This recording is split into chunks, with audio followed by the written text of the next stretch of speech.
You did not start your business to feel stuck in it, right? This podcast is about creating the time freedom to enjoy a life as delicious as the business you're building without the guilt. I am Shalise Daniels, a certified mindset and business coach, 7-figure business owner, and here we explore how neuroscience-backed rest strategies are essential for growing your business. Men, how y'all doing? For real.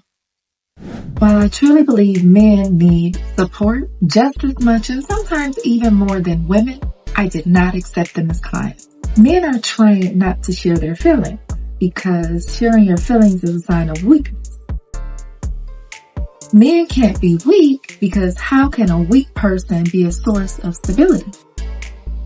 They can't say I don't know because you're supposed to have all the answers. How can you be a provider and you don't have the answers? I tell David all the time I couldn't imagine growing up as a little boy not able to express pain.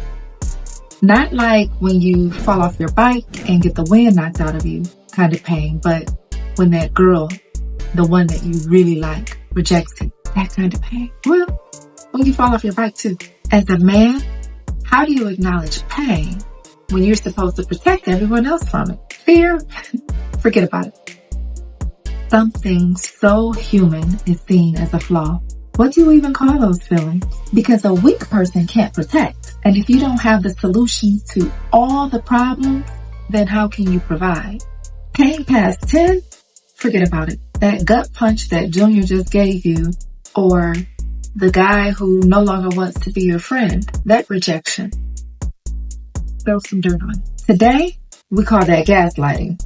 Back then, it was survival. But the effects, they linger. Let's talk about finance. Having all the answers means that if you make a mistake, especially a financial one, it just becomes another layer of shame. So what happens to those feelings? Like, where do they go? They're hidden, stuffed, and suppressed. And that looks a lot like half-truths or lies, where you say, I paid the bill, but really you just put the money on it. Or overindulgence in distractions or things that you think are pleasurable when you're doing it to feel better.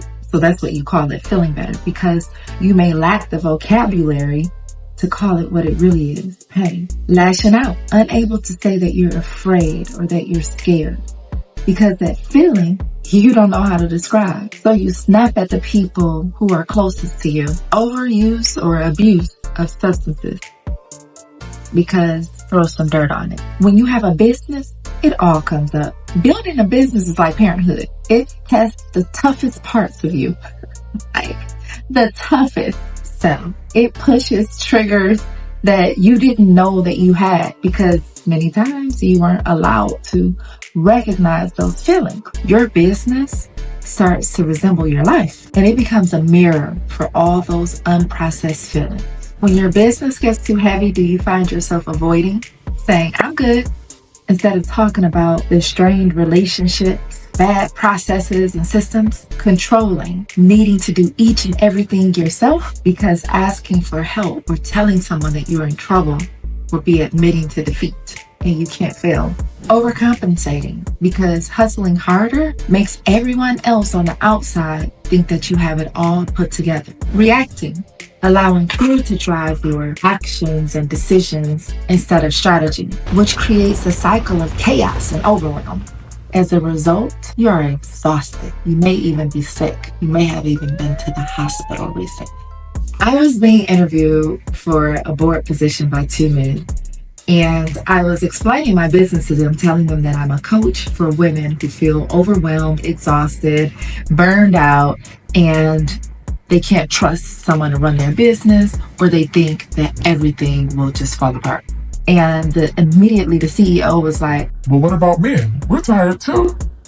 I laughed. But deeper, my lived experience is that of a woman entrepreneur. And that was the truth. What was deeper though, the reason why I chose not to accept men as clients, is that I've observed men have a really hard time being transparent in business. They often can't be vulnerable or transparent, or they put on airs because they don't want everyone knowing that the inner workings of their business is messy.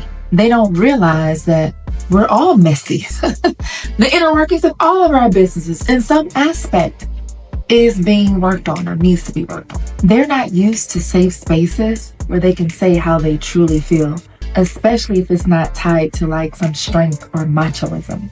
Honestly, working with a man could mean 12 weeks of me running in circles, trying to figure out the problem or solving for this and solving for that, and not really getting to the root cause. And if we spend 12 weeks chasing our tails because of some suppressed, unprocessed feelings, then am I truly helping anyone? But since that conversation, I've been asked by 3 other highly successful men, why don't I help them? So this is uncharted territory for me. I feel like I'm onto something. I feel like I could create that safe space. So that's why I'm here talking to you, men and men only. I'd like for you to answer, what have I been spot on about and where am I missing the mark? What do you find value in a feminine perspective on your business operations? And showing you how to step back from the day-to-day grind so you can have some self-care Sundays too. Here's the $1 million question. Would you be transparent and vulnerable? What would it take? Let's talk. You found a space where thriving is the standard. If any of this resonated with you, make sure you subscribe and share this episode with someone who you know needs to hear it. Join me in Hustle Culture Recovery, where we're resting, thriving, and growing with ease. Everywhere at Coach Shalise D. On Instagram, TikTok, YouTube. You might even find me on Facebook under Shalise Daniel. Going out to get what we deserve. Living into the reason why we created our businesses to begin with.